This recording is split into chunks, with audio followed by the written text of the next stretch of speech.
Before I get started, I just want to share that parts of what I'm going to be talking about today might be triggering. And if that happens, please feel comfortable to step away and get help. Also, I'm currently a medical student studying to become a physician, and everything that I share today is from my own personal life and experiences and does not constitute medical advice. A few years ago, I was packing up my closet and I came across my old Pakistani passport.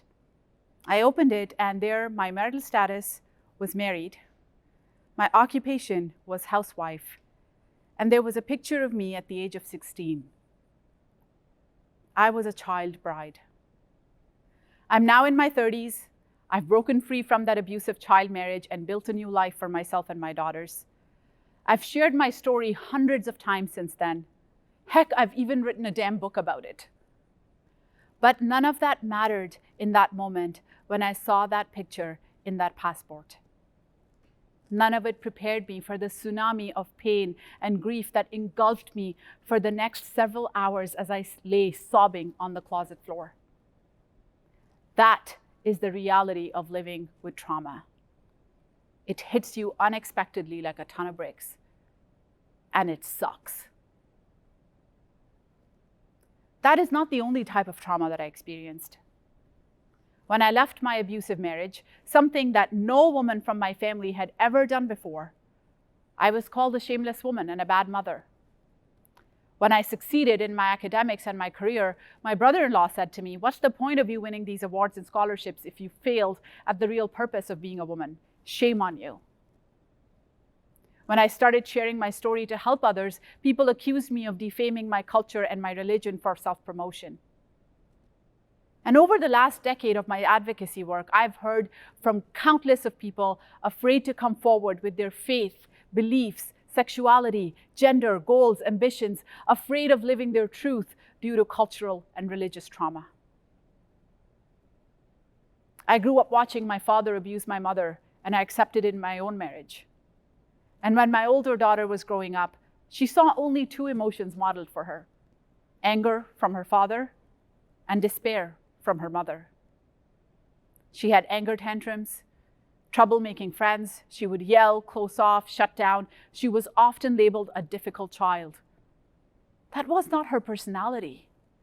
It was the trauma that she was living with, feeling invisible, trying to process her feelings of helplessness, learning that yelling and screaming was the way to get attention. Children who grow up with domestic abuse don't just witness it. They experience it like it is happening to them. It took me years to recognize the patterns of intergenerational trauma and break that cycle for my daughters.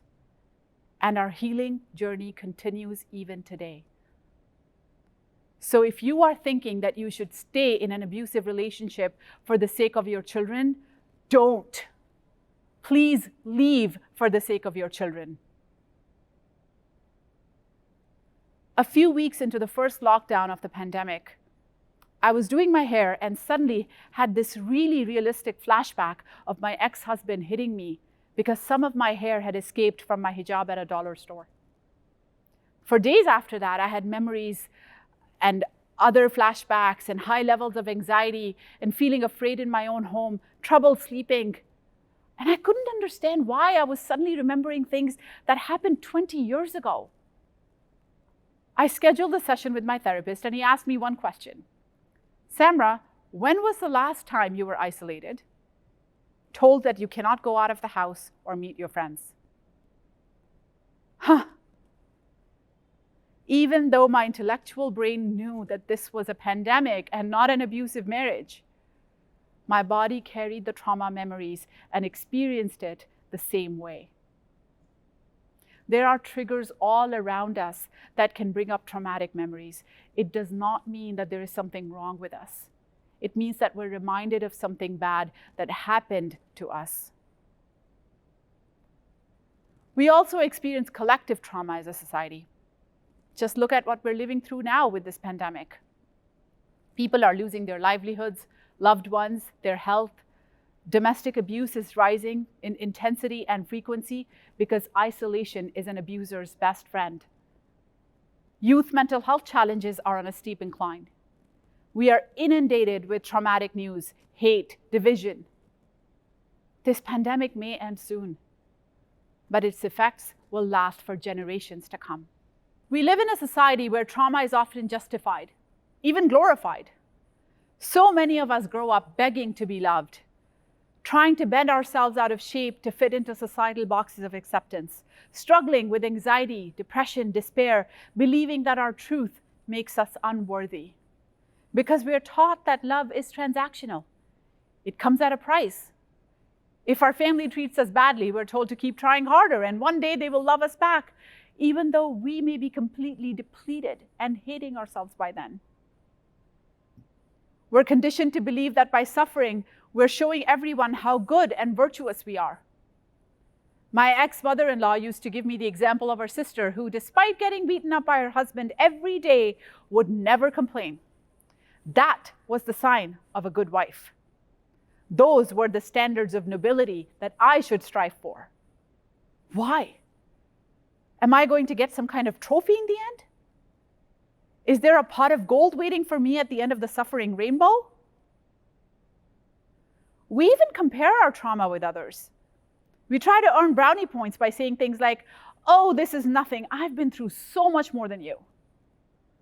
Or, on the other hand, we minimize and invalidate our own experiences by saying, "Oh, I suffered too, but it's nothing compared to you, so I really shouldn't complain." And the worst one? You know when people say everything happens for a reason? As if the worst of atrocities can be justified because, "Oh, look but where you are right now. So it was all worth it, right?" Kids getting molested, young girls being denied education and forced into marriages, people being tortured and murdered in the name of religion, children being separated from their parents, women trapped in cycles of abuse, and millions of us feeling afraid to live our truths. Is all that somehow okay because some of us managed to persevere through it? No, it is not okay. For every bad thing that I may have been able to come out of, I know I'm not the norm. There are millions suffering endlessly, ending their lives, living with addictions, and other harmful effects of the trauma they were subjected to. So toxic positivity doesn't help. On the contrary, it makes people feel that the fact that they're not able to simply bounce back stronger means that there is something wrong with them. Suffering is not a prerequisite to resilience. We don't have to suffer to earn our stripes.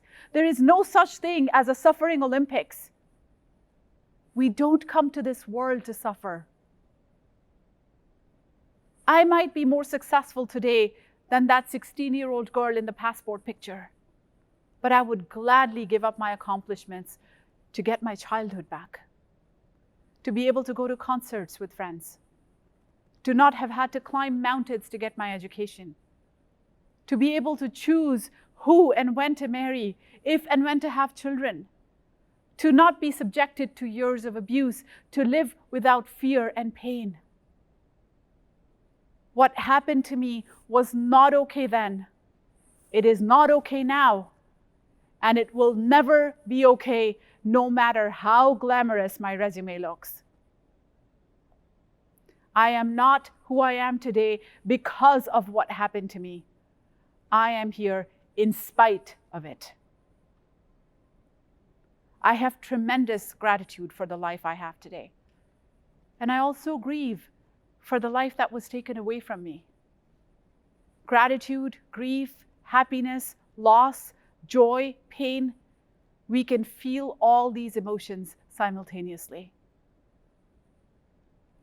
Trauma is not something we can easily pack in little boxes in our brains and move on with our lives as if it never happened. Healing is not linear.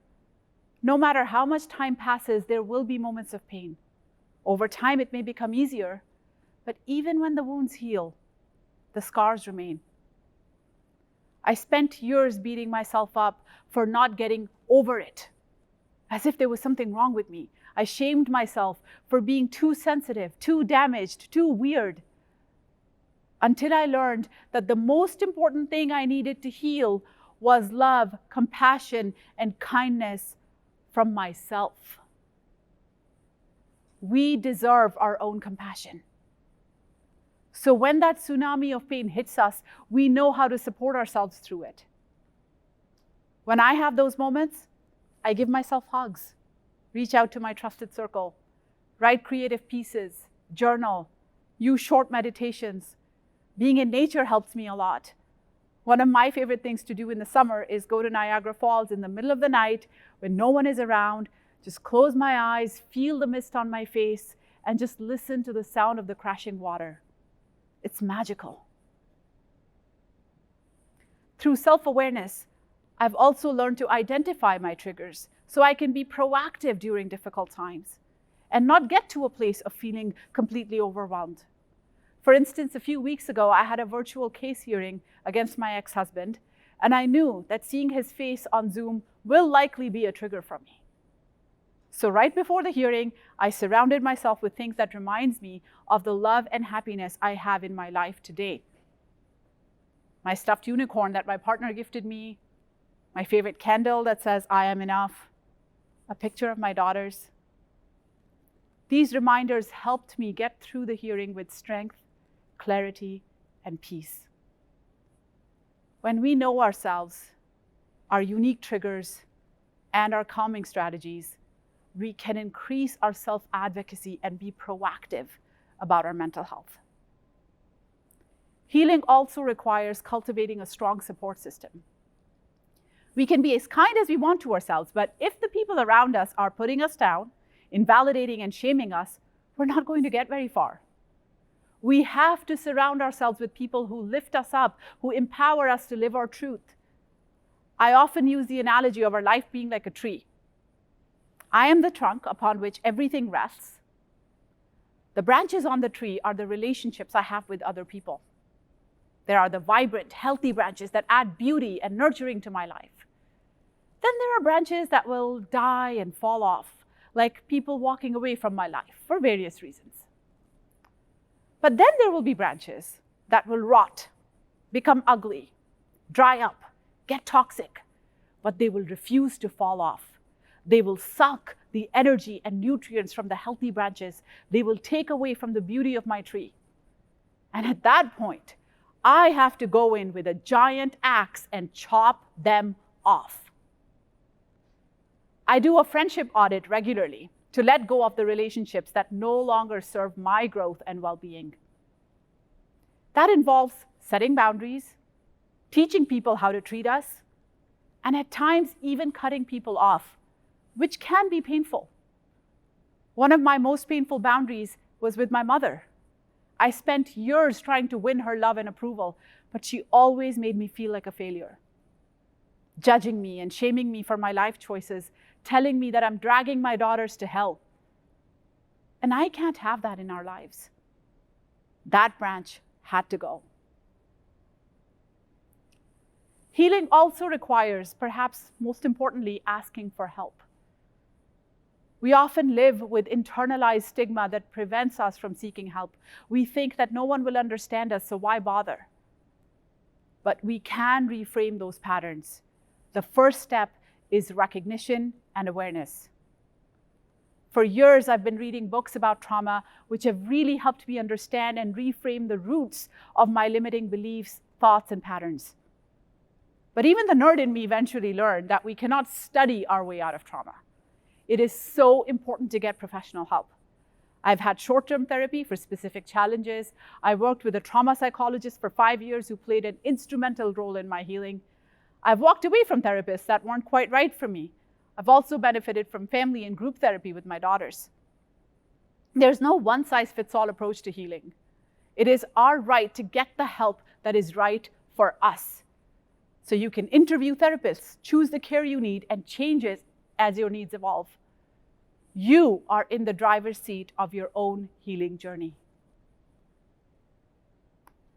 A few years ago, my daughter and I were in a group therapy program together. One afternoon during the session, she had a panic attack. She got up, went out of the building. I went after her and found her sitting on the street. My initial thoughts were, oh my God, this is so embarrassing. What if someone comes? I need to get her up.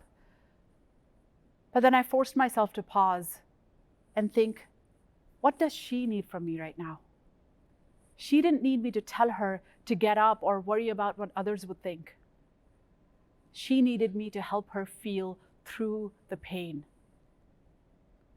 So I sat down with her on the street. She looked up at me and says, Mom, what are you doing? You're wearing skirt and heels. And I said, it doesn't matter. I just want to sit here with you. I just want to hold your hand. We don't have to get up. We don't have to go inside. We can sit here for as long as you want. Is that okay? We sat there for a few minutes. She sobbed, hugged me, thanked me for not leaving her alone. We went back inside and finished the rest of the session with our hands held under the table.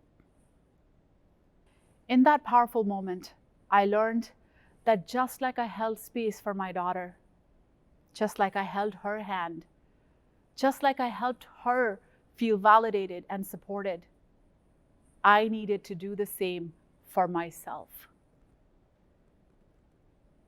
I often get asked the question, what advice would I give to my younger self? Years ago, my answer used to be, I'd tell myself to be brave and fearless and courageous. But today my answer is, the only thing I would say to my younger self is thank you. Thank you for not giving up on your dreams, for having hope, for fighting for your truth, for not losing your essence, for asking for help when you needed it.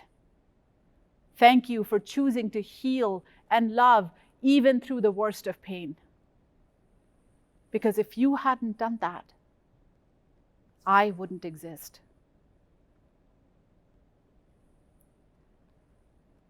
We don't move on from trauma. We move on with it. Trauma breaks us. It causes pain, and it echoes for a lifetime. But just because we were once broken does not mean that we are damaged or unworthy. Our trauma may stay with us, but it doesn't have to define us. We have the capacity to make art from those broken pieces. We can heal. We can become whole again, and we can transform into a stronger, more beautiful version of us. That doesn't mean that what happened to us will ever be okay. It won't. It means that the capacity of humanity to heal is much more powerful and beautiful. That even with the scars, we can survive. We can thrive. Thank you.